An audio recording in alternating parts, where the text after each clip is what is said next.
Welcome to Learning and Manual Testing. Today we are going to deal about the one of the most important topic. Okay, is nothing but defect life cycle. Defect life cycle.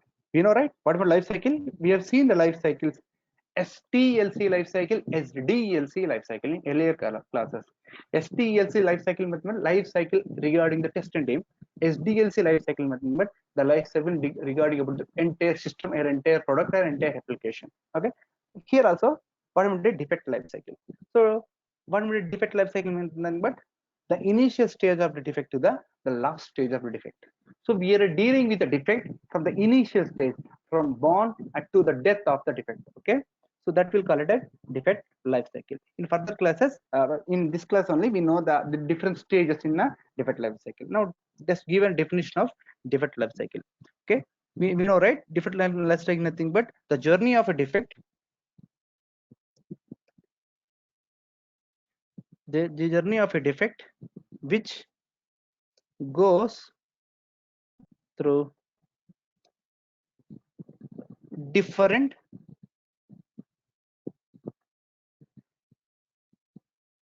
different stages or status, different stages in its lifetime. The journey of a defect which goes different stages in its lifetime, we call it a defect life cycle. Okay, let me save the document. What I will say here: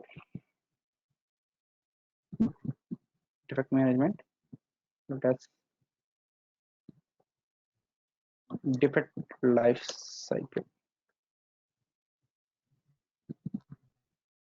224. Save the document.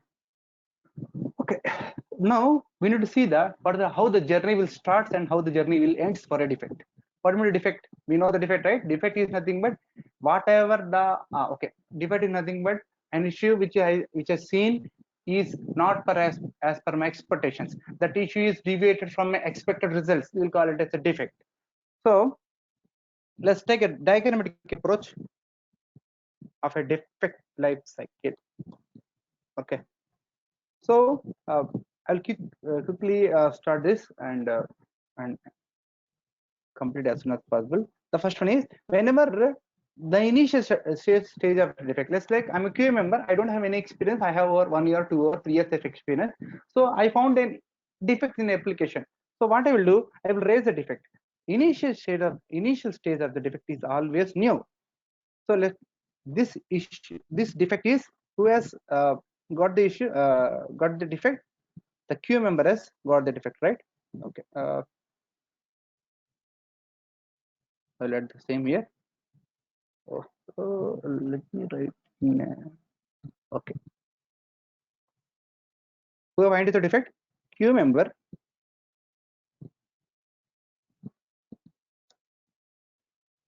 identifies the defect with okay, I know the defect and raise the defect with status as new. So whenever a QA member identifies the defect, he will try to raise the defect, right? He raises the defect, the initial status, the starting status of the defect is always new. Okay, try to remember this one. The initial status of the defect is always new. Okay, I will read the comment with comments. Okay, new. Raise the defect with comments. He will write comments, right? He will write information about the how he have identified the defect. Something like he will write the comments and status as new. So always the initial status of the defect is new. Who has identified the defect? The QA member have identified defect. I told, right? He doesn't have any much experience. So what will the next phase? The defect, whatever the QA member identified, right? The defect has been seen or reviewed by the few people, right? Now few people has to review the defect. So I will write all the things here. The initial status is new. Okay, right. QA member identifies the defect. Delete. Oh, sorry. And there is a defect with comments. Okay, I'll remove this. So in the diagram, what I'm showing is square box are nothing but all statuses. The initial status is new. Okay, now we are clear. The next status will be so the defect has to be reviewed by the few higher authority people, right? Or managers, something like we call it as indirectly managers. So the manager will see the defect which has been raised by the QA member, the QA manager. Okay, the QA manager will review the defect. This defect will be reviewed by the right here. Okay, there's a problem with my mouse. Just a minute. Right, defect will be reviewed by QA lead, higher authority people, or QA manager. If they thought whatever the defect raised by their QA member is the correct defect, then what they will do? Obvious, they need to change the status from new to the next status. The next status is open. Who has changed the status from new to open? Yes, QA lead or QA manager. Okay, try to remember. The defect will be reviewed. The raised defect will be reviewed by QA lead or QA manager, and they will change the status to new to open, which means nothing but the defect OE is open to everyone. That means the defect is open right now. If the defect is opened, which means the defect has to be assigned to the corresponding developers. We need to report the defects to developer only, right? Because he or she is the person who has given the code to us to check. So that defect has to be assigned to the developer. So QA lead or QA manager will do two things. The first thing is they will change the status from new to open, and later they will assign the defect to developer. Defect will be reviewed by QA lead or QA manager and change the status to open, obvious, and assign it to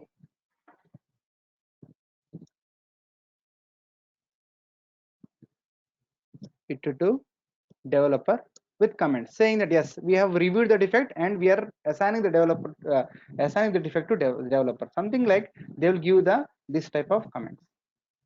Okay, comments.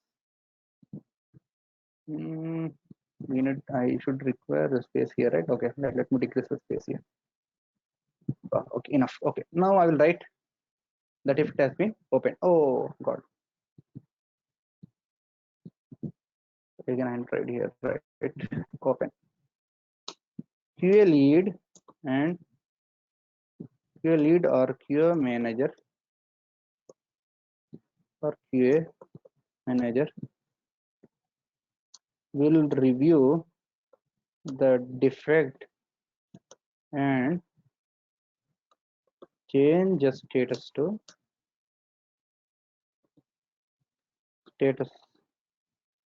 open, comma, assign it to PFT. So now the status of the defect is open. Who has opened the defect? QA lead or QA manager will open the defect. See, I will keep on reminding the things. I keep on repeating the things because it is very, very important. So who has opened the defect? QA lead or QA manager has opened this defect, and whom they have assigned the defect. Developer has they have assigned the defect to developer. Now the developer is in the defect is in developer's bucket, right? Okay, good. Like go here, and we have another line like this, and another line like this, like this. Let's take an example. Developer has seen the defect. They thought, yes, whatever the defect raised by the QA member as is a valid defect. Then what they will do? Obvious, they will accept the defect. They will accept the defect. Okay. Don't consider accept is a status. Accept. I'm telling it is accepting the defect, right? So developer will accept the defect, saying that yes, I think it is a valid defect, so I'm taking the defect. So after taking the defect, right, whenever developer is accepting the defect, it's nothing but he need to give time to fix the defect. 2 or 3 days, 4 days, or 5 days, 6 days, or 10 days, or 20 days, or 30 days, 30 days. Something he has to give the information of the defect, right? How much time it will take for him to fix the defect. Okay, just a minute. Let me. I need to move this.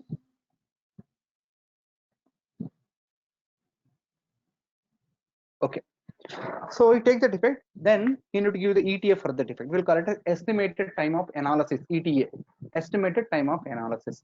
Developer has to give ETA. Okay, he will give the ETA like, okay, for me it will take 4 days to complete the defect. After 4 days, I will give the code fix for the defect, right? Okay, that's it. So next stage is whenever let's consider here given 4 days of time, right? Whenever he gives 4 days of time to complete the defect, so after 4 days he need to give the code fix. He has given the code fix. Let's take an example. He has given the code fix.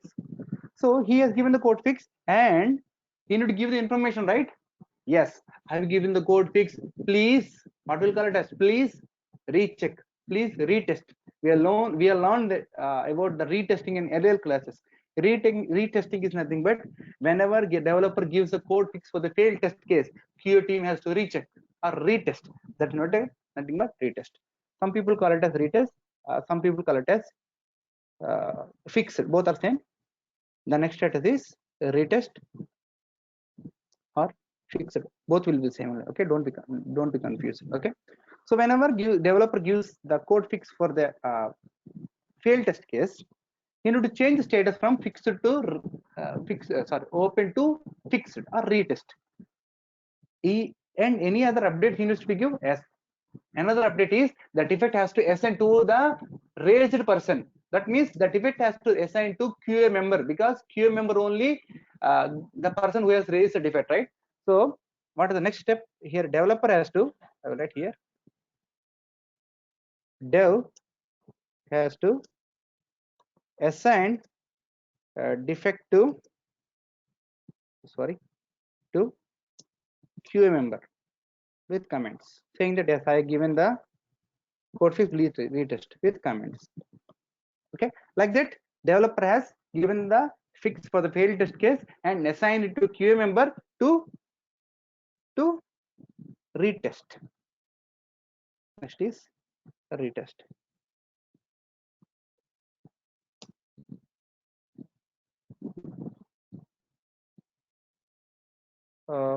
Once code fix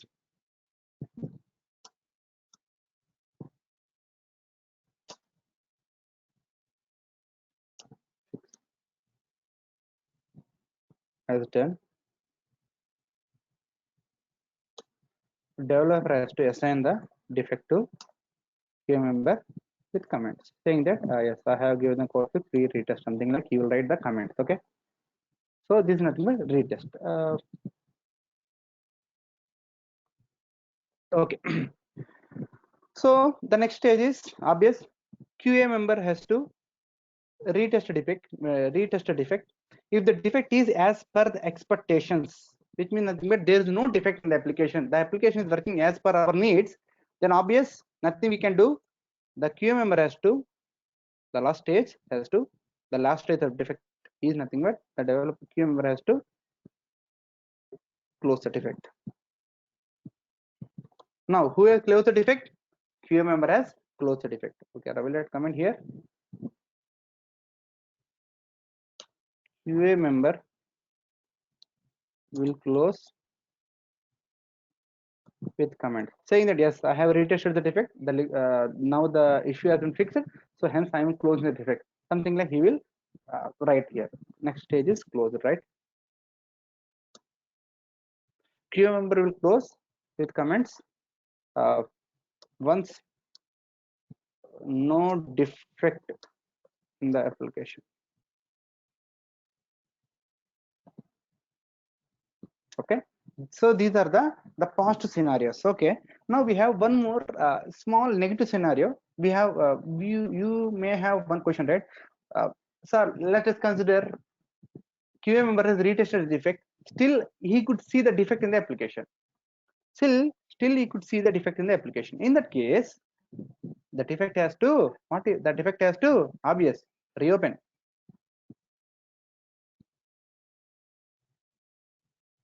You got my point, right? whenever QA member retests a defect and sees the defect is still there in the application, obvious, then the next status is reopen. Who has reopened the defect? Obvious. QA member has reopened the defect. Why he has reopened the defect? Because that whatever developer give the fix, right? That the fix is not working fine. In that case, the defect can be reopened. Okay, now I'll write comments here. Who has reopened the defect? QA member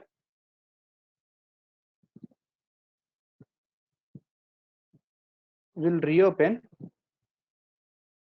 if, okay, I will write there with comment saying that I retested the defect.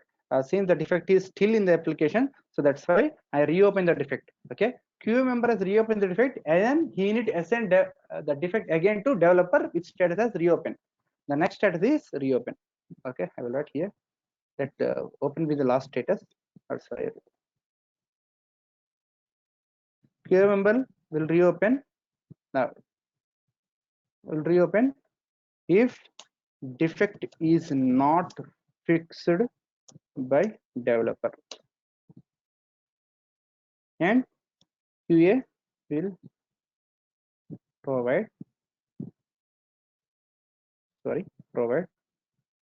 comments. Okay, like that will reopen the QA member can reopen the defect. Okay, let's see here where is the diagram. Yeah, this is my diagram, right?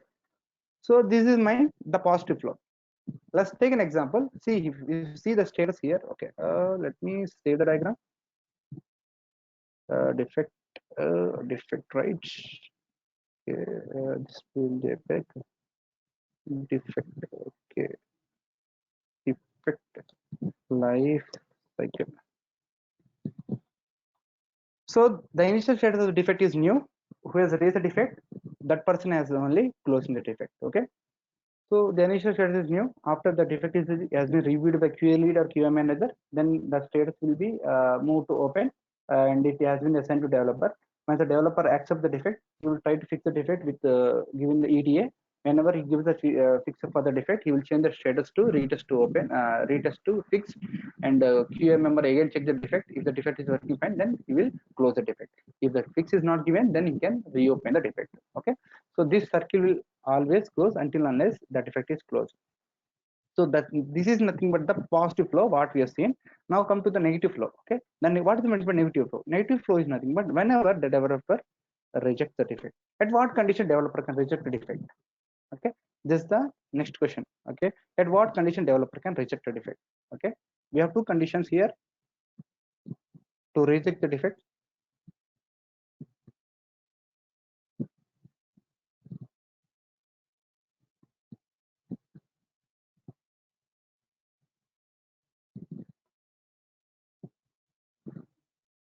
The first condition is whenever whenever the defect, whatever I defect raise the defect is invalid if it is not as per the requirements. In that condition, developer can reject a defect. Okay, I'll give an example. Let's take I have 10 pages to check in the application. So if I see the application, application contains 15 pages. So as per the requirements, I need to check the first 10 pages only. But I checked every 10, I checked all the 10 pages, and the data looks fine in the 10 pages, and I jump to the 11th page. It is not as per my requirements. The requirements saying that only check first 10 pages, but I checked the 11th page. If I found any defect and raise a defect saying that when I check the 11th page, I could see any see the problem in the application, obvious developer will tell, right, why you're checking for 10th, why you're checking for 11th page, why you're checking for 11th page. As per the requirements, we should check only 10 pages only, right? So we have checked the 11th page, which is not as per the requirements. Hence, I am rejecting your defect because it is invalid. It is not per the requirement. It is not as per the requirements. It is not as per the needs. It is not as per the customer expectations. So first one is invalid. If the defect is invalid, you can reject the defect. The second condition is if the defect is duplicate. Let's consider we have 10 QA members. They are checking the application. So without proper communication, the QA member has raised a defect. The same type of defect is raised by another QA member. In that case, developer has to take two defects? No, right? Developer has to take only one defect and he can reject the second one, which means whenever we raise a defect, be cautious. Check whether the similar defect has been raised by QA members, other QA members or not. Okay, this is nothing but the condition we need to check before raising any defect, right? So if we have duplicate defects, developer will take one defect and he can reject another defect, other defects, right? So if the defect is duplicate, in that condition, developer can reject the defect. Okay, what are the reject conditions? We have two conditions for rejections. Okay, first is if the defect is invalid, if the defect is duplicate. In these two conditions, developer can reject the defect. Okay. The next status is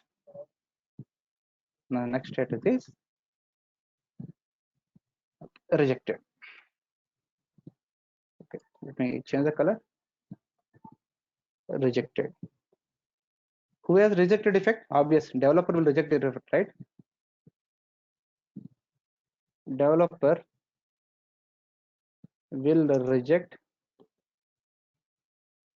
and assign it to QA member. Okay, guys, don't try to raise a rejected defect, right? It creates problem to your entire career. So don't try to raise a rejected defect. Okay, so that's why whenever raise a defect, be cautious. Okay, developer will reject and assign it to QA member with comment saying that why he has rejected defect. Okay, just a minute. My pen is not okay.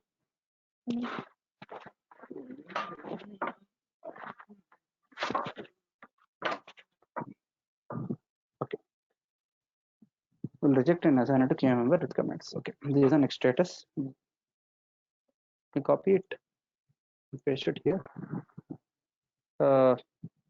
Rejected. Developer will reject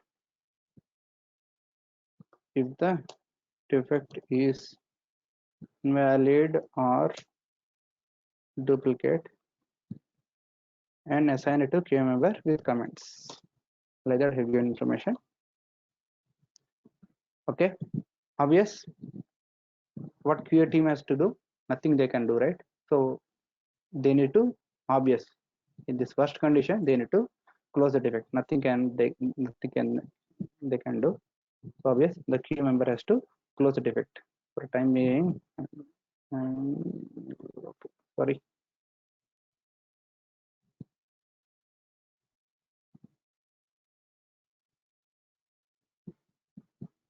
Okay, so this is nothing but the different stages in the defect.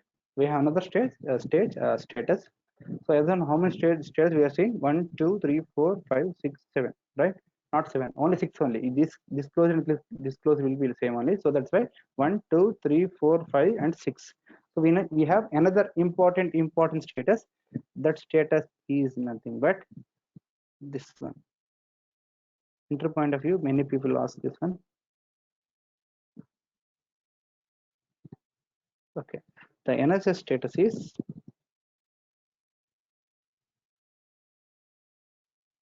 let me keep in a square box. Important status. Okay, deferred. Okay, let me change the color. Deferred.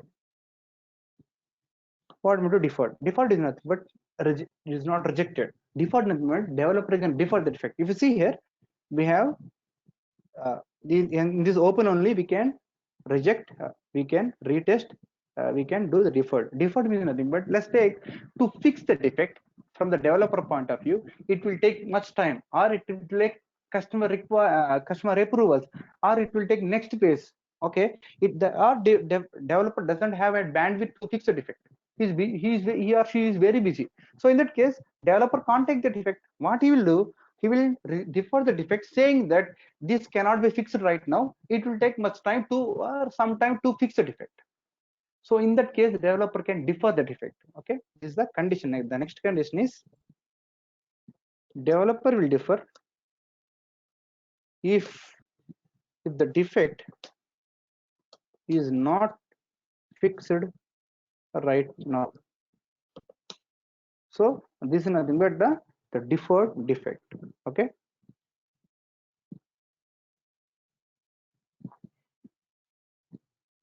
Just a minute. Okay, not fixed right now, and fixed in, and will be fixed in further phases, not in the current phases. So in that case, deferred. Defect will differ if the defect is not fixed right now and we fix it. Okay, further phases. This is nothing but deferred defect. Oh, let me copy here. Rejected. Next is deferred.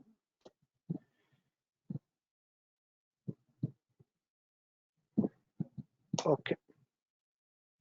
So this is the different stages in defect life cycle. We have 7 stages, statuses. First one is new, open, retest, reopen, close, rejected, and default. So these are the different stages of the defect. This is the life cycle. Defect has born here and defect has been died here or killed here or deferred. See, one more question is you may ask, sir, default means after 2 weeks or 3 weeks. Let us consider developer has written in the deferred status, right? It will be fixed after 4 weeks, right? So after 4 weeks, the status, what is the next status it will be? So the next status will be it can be it's depending on the conditions. If the QA member sees the default defect and says that yes, the defect has been default, right? So could you please give the code fix for the defect, and he can open the defect, or else the developer can directly directly do the defect from default from retest. It depends upon the condition. So these are the different stages which we seen in defect life cycle. Okay, so I have given the information, right? 1 2 3 4 5 6 7. Okay, thank you. That's it for the day. This is nothing but defect life cycle. Thank you.